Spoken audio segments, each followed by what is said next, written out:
नमस्कार विद्यार्थी मित्रांनो, विजन गव्हर्नमेंट जॉबवर तुम्हा सगळ्यांचं पुन्हा एकदा खूप मनापासून स्वागत. आज आपण या लेक्चरमधून 14 ते 17 नोव्हेंबरचे महत्त्वाचे करंट अफेअर्स डिटेलमध्ये अभ्यासणार आहोत. जसं की 14, 15, 16, 17 या 4 लेक्चरचा अभ्यास आपल्याला आज एकाच लेक्चरमधून करायचा आहे. त्याच्यामुळं हे लेक्चर थोडंसं लेंदी होणार आहे. तुम्ही काय करायचं आहे तर पेशन्स ठेवून लक्षपूर्वक शेवटपर्यंत हे लेक्चर बघायचं आहे. यातला एकही प्रश्न अजिबात स्किप करू नका, कारण जर तोच नेमका एक्झाममध्ये आला तर तुमचा प्रश्न मिस होऊ नये. ओके. आणि हे लेक्चर बघून झाल्यानंतर विजन गव्हर्नमेंट जॉब ऑफिशियल या आमच्या टेलिग्राम चॅनलवरून याची PDF-सुद्धा डाउनलोड करा. आता आपण आजच्या लेक्चरकडे वळू. पहिला प्रश्न आहे, कोणत्या देशाने चक्रीवादळाला मिथिली हे नाव दिले? या प्रश्नाचा आन्सर आहे तिसरा पर्याय, मालदीव. तर रिसेंटली मिथिली नावाचं चक्रीवादळाने बांगलादेशच्या किनारपट्टीला ओलांडले आणि हे आपल्या भारताच्या पूर्व किनारपट्टीच्या राज्यांवरती इफेक्ट करू शकतं. तो कसा? तर पूर्व किनारपट्टीला असलेले राज्य म्हणजे ओडिशा, पश्चिम बंगाल, तर या भागामध्ये या मिथिली चक्रीवादळामुळं पाऊस पडू शकतो. आता हे झालं आत्ताचं मिथिली चक्रीवादळ, पण लास्ट मंथमध्ये सुद्धा 25 ऑक्टोबरला हमून चक्रीवादळ एक आलं होतं आणि त्यांनी दक्षिण चटगावजवळ हे हमून चक्रीवादळ आलं होतं. आता हे मी का बरं सांगते आहे तर बघा, जेव्हा हे हमून चक्रीवादळ आलं त्याच पिरियडमध्ये तेज नावाचं सुद्धा एक सायक्लॉन ह्यांनी येमेनच्या किनारपट्टीला ओलांडलं होतं आणि या दोघांना सुद्धा उत्तर हिंद महासागरामध्ये डेव्हलप झालेले ट्विन सायक्लॉन किंवा दुहेरी चक्रीवादळ असं म्हटलं जातं. लक्षात ठेवा, ह्याच्या आधी 2018मध्येच अशा पद्धतीचे ट्विन सायक्लॉन आले होते. 2018च्या सायक्लॉनची नावं आहेत लुबान आणि तितली. एक्झाममध्ये यावरती आयोग क्वेश्चन विचारू शकतो, कारण 2018 नंतर आता असं 2023मध्येच झालेलं आहे. हे ट्विन चक्रीवादळ ॲट अ टाईम आलेले आहेत. ठीक आहे. आणि आत्ता हे जे मिथिली चक्रीवादळ आहे तर ह्याला मालदीव या देशाने नाव दिलेलं आहे. आता हे नावं देण्याची पद्धत कशी असते तर हे आपण थोडं समजून घेऊ. तर बघा, आपल्या भारतीय हवामान विभाग WMO आणि जे काही त्याचे सदस्य देश आहेत जसे की Bangladesh, Bharat, Iran, Maldives, Myanmar, Oman, Pakistan, Qatar, Saudi Arabia, Sri Lanka, Thailand, UAE आणि येमेन, तर एवढ्या देशांच्याद्वारे एक नावांची लिस्ट बनवली जाते. आणि म्हणजेच अरबी समुद्र आणि बंगालच्या उपसागराच्या चक्रीवादळांमुळे जे काही प्रभावित झालेले देश आहेत तर हे देश अशा पद्धतीच्या सायक्लॉन्सची नावं क्रमाने देत असतात. आता भारताकडून मग आपण कोणकोणती नावं दिलेली आहेत तर गती, तेज, मुरासू, आग, व्योम, झार, प्रोबाहो, नीर, प्रभंजन, घूर्णी, अंबुड, जलधी आणि वेगा, तर एवढी नावं आपल्या भारताने चक्रीवादळांसाठी दिलेली आहेत. आता पुढे बघा, या टेबलमध्ये नॉर्थ इंडियन ओशन म्हणजे उत्तर हिंद महासागरात जर काही ट्रॉपिकल सायक्लॉन्स आले तर ह्यांच्यासाठीची ही नावांची लिस्ट आहे. याच्यामध्ये पहिल्या कॉलममध्ये आपण बघू शकतो वेगवेगळे देश आहेत आणि आपण ह्याच्यामध्ये दुसऱ्याच रोमध्ये बघू शकतो बघा की भारताने गती, तेज, मुरसू, आग, व्योम, झार, प्रोबाहो, नीर, प्रभंजन, घूर्णी, अंबुड, जलधी आणि वेगा, तर एवढे 13 नावं आपल्या भारताने सजेस्ट केलेली आहेत. ओके. आता आपण मालदीव या देशाबद्दल या मॅपमधून थोडी माहिती जाणून घेऊ. तर इथे बघा, आपल्या भारताच्या दक्षिणेकडं असा उत्तरेकडून दक्षिणेपर्यंत असा बेटांच्या स्वरूपात पसरलेला हा एक देश आहे. व्हर्टिकल आहे, आपण इथे मॅपमध्ये बघू शकतो बघा. तर आपल्या भारताच्या दक्षिण टोकाचं म्हणजे जे कन्याकुमारी हे ठिकाण आहे इथपासून फक्त 500 किलोमीटर डिस्टन्सवरती आहे. आणि त्यातही लक्षद्वीप जर आपलं बघितला भाग तर इथपासून जवळपास फक्त 100 ते 150 किलोमीटर डिस्टन्सवरती मालदीव हा एक देश आहे. हा एक प्रजासत्ताक देश आहे जो की जवळपास 2000पेक्षा जास्त बेटांचा मिळून बनलेला आहे.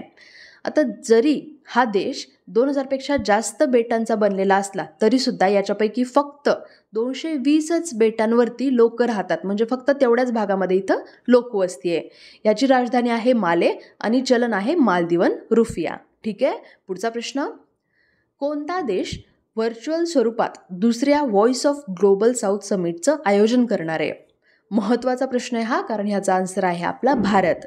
तर रिसेंटली आपला भारत हा दुसऱ्या व्हॉइस ऑफ ग्लोबल साऊथ समिटचं व्हर्च्युअल स्वरूपामध्ये आयोजन करणार आहे आणि हे आयोजन स्वतः आपले पंतप्रधान नरेंद्र मोदी हेच करणार आहेत. हे जे समिट आहे तर ह्याची थीम थोडीशी मोठी आहे, लक्षात ठेवायला थोडी अवघड जाईल, पण तुम्ही फक्त एवढं लक्षात ठेवलं तरी चालेल की together for everyone's growth with everyone's trust, एवढं तरी लक्षात ठेवाच. तर ही या दुसऱ्या व्हॉइस ऑफ ग्लोबल साऊथ समिटची व्हर्च्युअल समिटची ही थीम असणार आहे. या शिखर परिषदेने जवळपास 125 देशांना एकत्र आणलं जाणार आहे. ओके. पुढचा प्रश्न, WHOने खालीलपैकी कोणत्या घटनेला आरोग्यासाठी गंभीर धोका घोषित केलंय? ऑप्शन्स बघितले तर सगळेच गंभीर धोके आपल्याला वाटतील, पण या प्रश्नाचा आन्सर आहे चौथा पर्याय. रिसेंटली एकाकीपणाला WHOने आपल्या जागतिक आरोग्यासाठी एक खूप गंभीर धोका असल्याचं घोषित केलेलं आहे. आणि या समस्येचं निराकरण करायसाठी म्हणून एक आंतरराष्ट्रीय आयोगसुद्धा WHOने सुरू केलेला आहे, ज्याच्यामध्ये US सर्जन जनरल डॉक्टर विवेक मूर्ती हे सुद्धा ह्या आयोगामध्ये असणार आहेत. WHO commission on social connection हे सुद्धा 3 वर्षासाठी चालणार आहे. आता मी म्हणलं की किंवा WHOने पण म्हणलं की एकाकीपणा हे खूप गंभीर धोका आहे. आता खूप गंभीर म्हणजे किती सांगायचं, तर US सर्जन जनरलनी म्हणलं आहे की या एकाकीपणामुळं आपल्या बॉडीवरती एवढा जास्त साईड इफेक्ट होतो आहे की जर एखादा व्यक्ती जर दिवसाला 15 सिगरेट घेत असेल तर त्याच्यामुळं जेवढा आपल्या बॉडीवरती साईड इफेक्ट होतो तर त्याच्यापेक्षा जास्त या एकाकीपणामुळं होतो असं त्यांनी सांगितलं आहे. एवढंच नाही तर लठ्ठपणा आणि शारीरिक निष्क्रियतेशी संबंधित असलेल्यांच्यापेक्षासुद्धा जास्त एकाकीपणामुळं आपल्या बॉडीवरती वाईट परिणाम होत असतात. आणि एकाकीपणाला काही वय किंवा कशाचीच सीमा नसते ना, म्हणजे कुठल्याही वयामध्ये एकाकीपणा येऊ शकतो किंवा लोकांना एकटं वाटायला सुरू होऊ शकतं. जे वृद्ध लोक असतात, वृद्ध प्रौढांमध्ये एकाकीपणामुळं स्मृतिभ्रंश होण्याचा धोका 50% वाढतो आणि करोनरी आर्टरी डिसिजेस म्हणजे जसं की हार्ट अटॅक संबंधित जे डिसिजेस असतात किंवा स्ट्रोकचा धोका हा सुद्धा 30% या एकाकीपणामुळं वाढू शकतो. आणि एका आकडेवारीवरून असंही समजलं की जे टीनेजर्स किशोरवयीन पोरं असतात तर ह्यांच्यापैकी सुद्धा 5 ते 15% पोरं ह्यांना एकाकीपणा वाटायला लागतो, तर असं सुद्धा समोर आलेलं आहे. आता आपण या प्रश्नाच्या माध्यमातून WHO पण थोडक्यात माहिती जाणून घेऊ. WHO म्हणजेच वर्ल्ड हेल्थ ऑर्गनायझेशन, ज्याला मराठीत आपण जागतिक आरोग्य संघटना असं म्हणतो. तर ही एक आंतरराष्ट्रीय सार्वजनिक आरोग्यासाठी जबाबदार असलेली यूएनच्याच अंतर्गत असलेली ही एक स्पेशल एजन्सी, विशेष संस्था आहे, ज्याची स्थापना 7 एप्रिल 1948ला झालेली आहे. आणि म्हणूनच आपण दरवर्षी 7 एप्रिलला जागतिक आरोग्य दिन हा सेलिब्रेट करत असतो. WHOचं हेडक्वार्टर स्वित्झर्लंडमध्ये जिनेव्हा या ठिकाणी आहे. स्वित्झर्लंडमध्ये जिनेव्हा या ठिकाणी फक्त WHOच नाही तर बऱ्याच इतर ज्या इम्पॉर्टंट ऑर्गनायझेशन आहेत त्यांचं पण हेडक्वार्टर आहे. त्या कोणत्या हे आपण एका शॉर्ट फॉर्मच्या माध्यमातून लक्षात ठेवायचा प्रयत्न करू. तर हे बघा, होमोलो2 प्रॉपर्टी स्टँडर्ड टॅड. याच्यामध्ये हे जे रेड वर्ड्स आहेत, रेड लेटर्स आहेत, तर हे वेगवेगळ्या ऑर्गनायझेशनला रिप्रेझेंट करतात.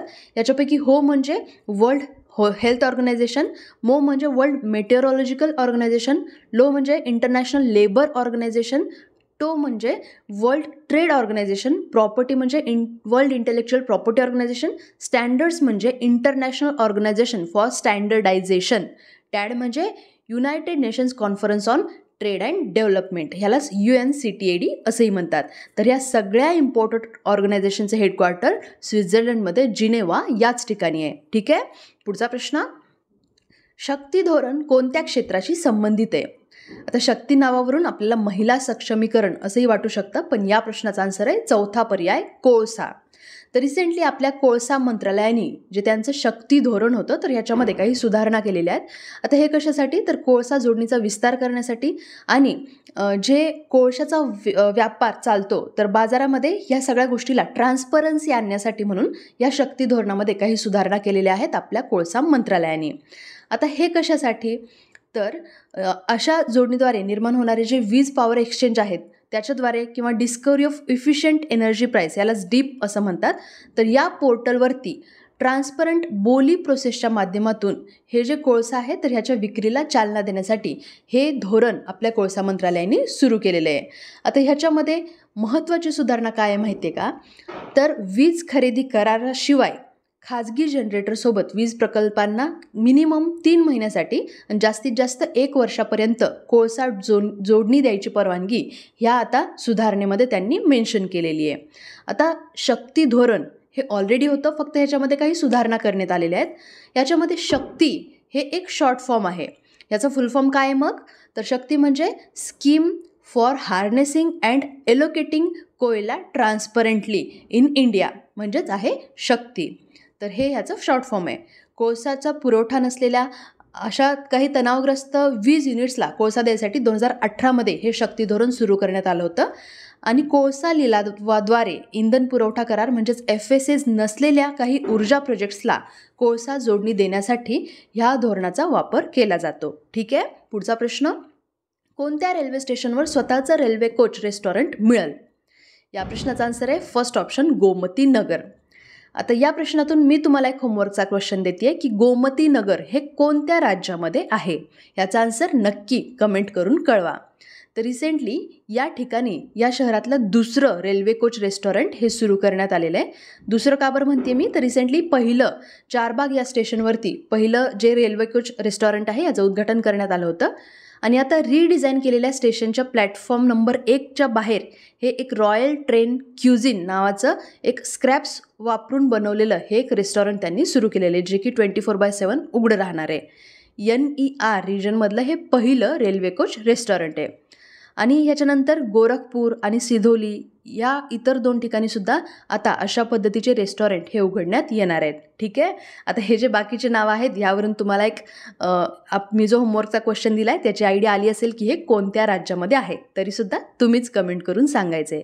ओके. पुढचा प्रश्न, वाराणसीमध्ये कोणत्या नदीवर मिनी क्रूज सेवा सुरू केली जाईल? या प्रश्नाचा आन्सर आहे पहिला पर्याय सरयू नदीवरती. तर बघा, जानेवारी 2024मध्ये आपलं जे राम मंदिर आहे अयोध्येतलं, तर ह्याचं उद्घाटन होणार आहे.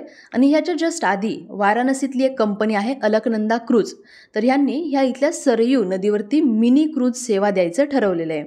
आता ही मिनी क्रूज सेवा म्हणजे काय, तर ही कंपनी 2 अशा पद्धतीचे जहाजं बनवणार आहे जे की कम्प्लिटली वातानुकूलित असतील, म्हणजे याच्यामध्ये AC असणार आहे आणि प्रत्येक बोट किंवा शिपमध्ये जवळपास 30 प्रवासी बसतील एवढी ह्याची कॅपॅसिटी आहे. आणि विशेष म्हणजे काय माहिती आहे का, तर हे दोन्ही जहाजं हे कम्प्लिटली सोलार एनर्जीवरती चालणारे असतील. रामायण नावाचे हे जे जहाज आहेत तर ह्यांना अशा पद्धतीने डिझाईन केलं आहे जेणेकरून प्रभू रामांच्या जीवनातल्या ज्या काही महत्त्वाच्या घटना आहेत तर ह्यासुद्धा ह्याच्यामध्ये मांडण्यात येणार आहेत, जेणेकरून प्रवाशांना ह्याच्याबद्दल थोडीशी माहिती कळेल.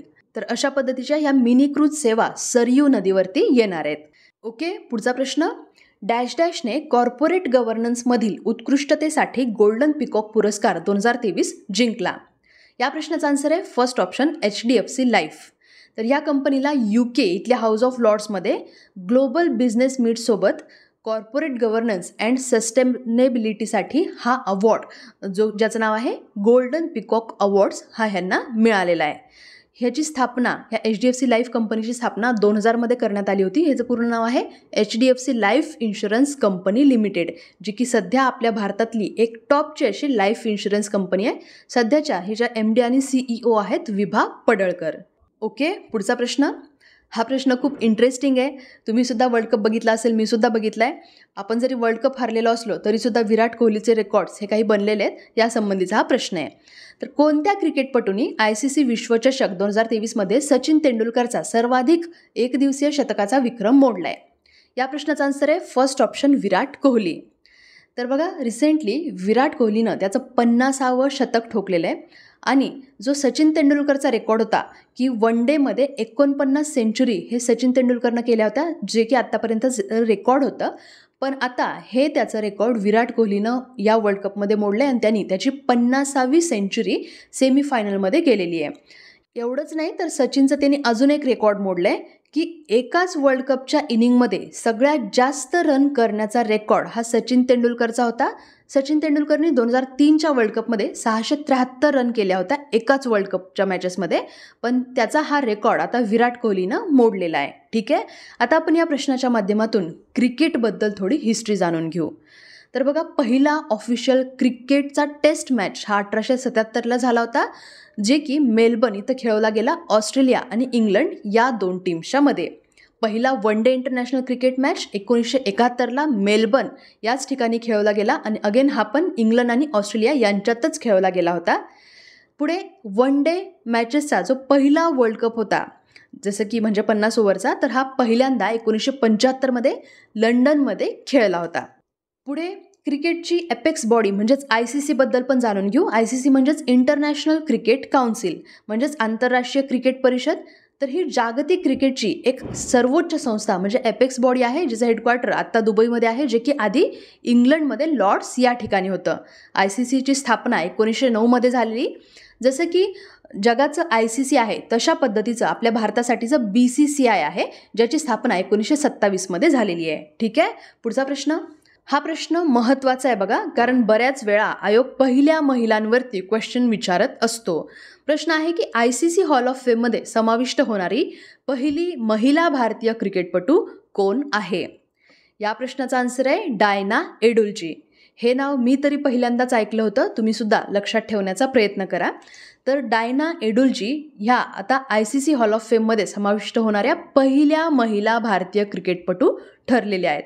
तर रिसेंटली जे वर्ल्ड कप झाले ह्याच्यामध्ये 15 नोव्हेंबरला जो आपला सेमीफायनल मॅच झाला, ह्याच्यामध्ये आपल्या भारताच्या 3 फेमस क्रिकेटर्सला ह्या आता ICC हॉल ऑफ फेममध्ये टाकण्याचा सन्मान मिळालेला आहे. आता हे 3 कोणते? तर माजी ICC one day world cup winner Aravinda de Silva, दुसरं म्हणजे वीरेंद्र सेहवाग आणि तिसऱ्या म्हणजे भारतीय महिला क्रिकेटपटू डायना एडुल्जी यांच्यासोबत 2023च्या वर्गाचा भाग म्हणून ICC हॉल ऑफ फेममध्ये या तिघांना समाविष्ट करण्यात आलेलं आहे. आता हे ICC हॉल ऑफ फेम म्हणजे काय असतं माहिती आहे का? तर क्रिकेटर्सला एक सन्मान देण्यासारखं हे असतं, पण ह्याच्यासाठी सुद्धा काही पात्रता असतात. म्हणजे असं नाही आहे की एखादा क्रिकेटर हा समजा आज रिटायर झाला आणि लगेचच त्याला उद्या ICC हॉल ऑफ फेममध्ये घेतलं, तर असं नाही होत. आय थिंक जवळपास 6-7 वर्षांचा पिरियड रिटायरमेंट झाल्यानंतर व्हायला लागतो, नंतरच हे ICC हॉल ऑफ फेममध्ये त्या क्रिकेटरचं नाव येऊ शकतं. ते पण सगळ्यांचंच येत नसतं, ज्यांनी काही चांगली कामगिरी केली असेल अशांचंच नाव ICC हॉल ऑफ फेममध्ये येतं. आणि ह्याच्यामध्ये हे जे तिघं आता यावेळी आपल्या भारताकडून आलेले आहेत, याच्यामध्ये डिसिल्वा हे 110व्या नंबरचा असणार आहे ह्या लिस्टमध्ये, एडुल्जी ह्या 111व्या नंबरच्या असतील आणि सेहवाग हे 112व्या नंबरवरती आहे या ICC हॉल ऑफ फेमच्या प्लेयर्सच्या लिस्टमध्ये. ओके. पुढचा प्रश्न. माउंट एव्हरेस्ट जवळ 21,500 फूट उंचीवरून स्कायडाईव्ह करणारी पहिली महिला कोण? अगेन पहिल्या महिलेच्या संबंधित प्रश्न आहे हा. याचा आन्सर आहे चौथा पर्याय शीतल महाजन. शीतल महाजन ह्या आपल्या महाराष्ट्रातल्या आहेत, पुण्यामध्ये त्यांचा जन्म झालेला आहे. यांना आपल्या केंद्र सरकारने पद्मश्री पुरस्काराने सन्मानित सुद्धा केलेलं आहे आणि ह्या एक स्काय डायव्हर आहेत. त्यांनी रिसेंटली जगातलं सगळ्यात उंच शिखर माउंट एव्हरेस्ट जवळून आपल्या भारतीय फ्लॅगला, भारतीय झेंड्याला घेऊन सगळ्यात उंच फ्लॅग जम्प लँडिंग केलेलं आहे आणि याच्यामुळं त्या एव्हरेस्टवर राष्ट्रध्वजासोबत स्काय डायव्हिंग करणाऱ्या पहिल्या भारतीय महिला बनलेल्या आहेत. एवढंच नाही तर जगातल्या साऊथ पोल, नॉर्थ पोल आणि माउंट एव्हरेस्ट इथून पॅराशूटच्या मदतीनं उडी मारून सक्सेसफुली लँडिंग करणाऱ्या त्या पहिल्या महिला बनलेल्या आहेत. ओके. पुढचा प्रश्न. या वर्षातल्या जेवढ्या काही निधन वार्ता आहेत याच्यापैकी one of the most important question आहे हा. अलीकडेच सुब्रत रॉय यांचं निधन झालं, ते कोणत्या कंपनीचे संस्थापक होते? या प्रश्नाचा आन्सर आहे तिसरा पर्याय सहारा इंडिया परिवार. आपल्या भारतातले एक खूप फेमस पर्सनॅलिटी होते हे सुब्रत रॉय. त्यांचं वयाच्या 75व्या वर्षी रिसेंटली निधन झालेलं आहे. त्यांचा जन्म बिहारच्या अररियामध्ये 1948मध्ये झालेला आणि त्यांनी फक्त 2,000 रुपये भांडवलासोबत सहारा इंडिया या कंपनीची सुरुवात केली होती. त्यानंतर 1990च्या दशकाच्या या पिरियडमध्ये त्यांचं हेडक्वार्टर त्यांनी लखनौ या ठिकाणी स्थलांतरित केलं आणि पुढे जाऊन याच ठिकाणी आत्तासुद्धा UPमध्ये लखनौ याच ठिकाणी सहारा इंडिया परिवाराचं हेडक्वार्टर आहे. हे आपल्या भारतातला एक खूप प्रमुख असा समूह आहे. आता सहारा इंडिया किंवा ह्यांचा लोगोसुद्धा तुम्ही पण खूप वेळा बघितला असेल. आपल्या इंडियन क्रिकेटरचं जे शर्ट असतं, टी शर्ट, त्याला जर्सी म्हणतात, तर ह्याच्यावरती एवढंच नाही तर आपल्या नॅशनल हॉकी प्लेयर जे आहेत ह्यांच्या या टीमच्या जर्सीवरती, फक्त भारतच नाही तर बांगलादेशचे जे क्रिकेट प्लेयर्स आहेत यांच्या जर्सीवरती सुद्धा सहारा इंडियाचा लोगो तुम्ही बघितला असेल. तर हे आपल्या ह्या सगळ्या स्पोर्ट्सचे एक खूप मेजर स्पॉन्सरर आहेत सहारा इंडिया परिवार आणि ह्यांचे संस्थापक सुब्रत रॉय यांचं रिसेंटली वयाच्या 75व्या वर्षी निधन झालेलं आहे. ओके. पुढचा प्रश्न. हा प्रश्न हिस्ट्रीशी संबंधित आहे, म्हणजे ह्या प्रश्नाच्या माध्यमातून थोडा आपण आज इतिहाससुद्धा अभ्यासणार आहोत. प्रश्न आहे की the story of my deportation, Arya Samaj आणि अनहॅपी इंडिया याचे लेखक कोण? म्हणजे हे तिन्ही पुस्तकांची नावं दिली आहेत, याचे रायटर कोण आपल्याला हे विचारलं आहे. या प्रश्नाचा आन्सर आहे दुसरा पर्याय लाला लजपत राय. आता करंट अफेअरच्या लेक्चरमध्ये मध्येच हिस्ट्रीचा प्रश्न का बरं घेतला आहे याचं कारण म्हणजे रिसेंटली 17 नोव्हेंबरला लाला लजपत राय यांची पुण्यतिथी झालेली आहे. आता लाला लजपत राय यांचं निधन कसं झालं? तर लाहोरमध्ये एक शांततापूर्ण आंदोलन चालू होतं ज्याचं नेतृत्व लाला लजपत राय हे करत होते. पण जेव्हा हे आंदोलन हिंसक झालं तर तेव्हा या जमावावरती पोलिसांनी लाठीचार्ज केला. याचमध्ये लाला लजपत राय यांना खूप गंभीर अशी दुखापत झाली, ते खूप सिरियस होते आणि त्याच्यामुळंच 17 नोव्हेंबर 1928ला त्यांचा मृत्यूसुद्धा या आंदोलनामुळंच झालेला आहे. आता लाला लजपत राय यांचा मृत्यू हे इंग्रजांमुळे झाला आहे, कारण इंग्रजांनीच लाठीचार्ज केला होता. मग त्यांच्या मृत्यूचा बदला घ्यायसाठी म्हणून आपले भगतसिंग यांनी नौजवान सभा तर ही स्थापन केली होती. या सभेचं नाव लक्षात ठेवा. बऱ्याच वेळा मल्टी लायनर्समध्ये आयोग हा क्वेश्चन अशा पद्धतीचे क्वेश्चन्स विचारत असतो. तर नौजवान सभेची स्थापना भगतसिंग यांनी केलेली आहे. कशासाठी? तर लाला लजपत राय यांचा मृत्यूचा बदला घ्यायसाठी. एवढंच नाही तर भगतसिंग यांनी जो पोलीस ऑफिसर होता सँडर्स याचीसुद्धा हत्या या लाला लजपत रायच्या मृत्यूचा बदला घ्यायसाठीच केलेली आहे. लाला लजपत राय यांच्याबद्दल थोडं डिटेल सांगायचं तर बघा, आपल्या देशातले सगळ्यात महान क्रांतिकारक सेनानी होते ते. त्यांचा जन्म 28 जानेवारी 1865ला झालेला. त्यांची राष्ट्रवादी विचारसरणी आणि देशभक्तीमुळं त्यांना बऱ्याच वेगवेगळ्या पदव्या मिळालेल्या आहेत. महत्त्वाच्या म्हणजे पंजाब केसरी आणि पंजाबचा सिंह या पदव्या लाला लजपत राय यांना मिळालेल्या आहेत. असा प्रश्न आयोग विचारू शकतो की लाला लजपत राय यांना पुढीलपैकी कोणती पदवी मिळालेली नाही? तर ह्या दोन महत्त्वाच्या लक्षात ठेवा. पंजाब केसरी आणि पंजाबचा सिंह असं कुणाला म्हटण्यात यायचं? तर लाला लजपत राय यांना. त्यांनी बऱ्याच ज्या वेगवेगळ्या समाजांची किंवा वेगवेगळ्या ऑर्गनायझेशनची स्थापना केली होती. त्याच्यापैकी महत्त्वाचे म्हणजे Hisar Congress, Hisar Arya Samaj, Hisar bar council, national DAV managing committee. तर अशा काही महत्त्वाच्या संस्थांची स्थापना ही लाला लजपत राय यांनी केली होती. एवढंच नाही तर लक्ष्मी इन्शुरन्स कंपनीचे नेतेसुद्धा लाला लजपत राय हे बनले होते. या संस्थांच्या नावामध्ये जे आपल्याला हिसार हे बघायला मिळते ना, तर हिसार हे एका शहराचं नाव आहे जे की सध्या हरियाणा या राज्यामध्ये येतं आहे. ठीक आहे. आता पुढे आपण लाला लजपत राय यांनी कोणकोणती पुस्तकं लिहिली आहेत हे पण एकदा बघून घेऊ.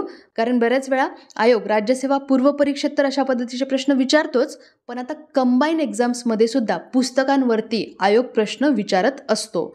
तर बघा, the story of my deportation 1908मध्ये, Arya Samaj 1915, the United States of America a Hindu's impression 1916, तर यंग इंडिया 1916, अनहॅपी इंडिया 1928, त्यापूर्वी इंग्लंड्स डेट टू इंडिया हे 1917मध्ये पब्लिश करण्यात आलेले आहेत. आणि हे सगळे लाला लजपत राय यांनी लिहिलेली पुस्तकं आहेत. ओके, पुढचा प्रश्न. झारखंड राज्य दरवर्षी डॅश डॅश रोजी स्थापना दिवस साजरा करते. ऑलरेडी आपण नोव्हेंबर महिन्यामध्ये काही राज्यांचे स्थापना दिवस बघितलेले आहेत आणि आता रिसेंटली झारखंड या राज्याने सुद्धा त्यांचा स्थापना दिवस 15 नोव्हेंबरला सेलिब्रेट केलेला आहे. सो या प्रश्नाचा आन्सर आहे 15 नोव्हेंबर, तिसरा पर्याय. तर रिसेंटली झारखंडने हा जो दिवस 15 नोव्हेंबरला सेलिब्रेट केला आहे, याचं कारण काय आहे? 15 नोव्हेंबरच का? तर या दिवशी आदिवासी नेते बिरसा मुंडा यांची जयंती असते आणि म्हणूनच झारखंड राज्यामध्ये या दिवशी झारखंडचा स्थापना दिवससुद्धा साजरा केला जातो. झारखंडची स्थापना कधी झाली आहे? तर 2000मध्ये बिहारमधून वेगळं करून झारखंड हे आपल्या भारताचं नवीन 28वे राज्य बनलं होतं. भारतातले जवळपास 40% जास्त खनिज संसाधनं हे एकट्या झारखंड या राज्यामध्ये आहेत आणि झारखंड राज्यामध्ये आदिवासी लोकांची पॉप्युलेशनसुद्धा खूप जास्त आहे आणि म्हणूनच त्या भागामध्ये बिरसा मुंडा यांना जास्त इम्पॉर्टन्स देऊन 15 नोव्हेंबरला ते त्यांचा स्थापना दिवस सेलिब्रेट करतात. बिरसा मुंडा यांच्याबद्दल अजून थोडं सांगायचं तर बघा, इतिहासामध्ये आपल्याला यांच्याबद्दल बरंच काही वाचायला मिळू शकतं. थोडक्यात सांगायचं तर भारतीय आदिवासी स्वातंत्र्य सैनिक आणि लोकनायक होते ते. बिरसा मुंडा, आता हे मुंडा जे आहे तर मुंडा नावाची जमातसुद्धा असते बघा. तर बिरसा मुंडा हे मुंडा या जमातीचे होते आणि बंगाल प्रेसिडेन्सी भागामध्ये ज्या काही चळवळी, आदिवासी चळवळी त्या काळामध्ये उभारल्या होत्या, तर या सगळ्यांचं नेतृत्व बिरसा मुंडा यांनी केलं होतं. आणि याच्याशिवाय भारताच्या स्वातंत्र्य संग्रामामध्ये त्यांनी खूप ॲक्टिव्हली पार्टिसिपेट केलेलं आपल्याला इतिहासात सुद्धा वाचायला मिळतं. आता आपण या प्रश्नाच्या माध्यमातून झारखंड या राज्याबद्दल सुद्धा माहिती जाणून घेऊ. तर इथे बघा, आपल्या भारताच्या मॅपमध्ये पूर्व भारतातलं हे एक राज्य आहे. याच्या बाँड्रीज कोणकोणत्या इतर राज्यांना लागल्यात? तर बघा, ह्याच्या पूर्वेला पश्चिम बंगाल आहे, पश्चिमेला छत्तीसगड आहे, ह्याच्या वायव्येला उत्तर प्रदेश आहे, उत्तरेला बिहार आहे, दक्षिणेला ओडिशा. तर हे राज्य ह्याच्या शेजारचे राज्य आहेत. ह्याची स्थापना 15 नोव्हेंबर 2000ला झालेली आहे आणि म्हणूनच ह्याचा स्थापना दिवस या दिवशी सेलिब्रेट करतात. ह्या राज्यामध्ये आता मी तुम्हाला सांगितलं होतं की बरेच वेगवेगळे खनिज संसाधनं आढळतात.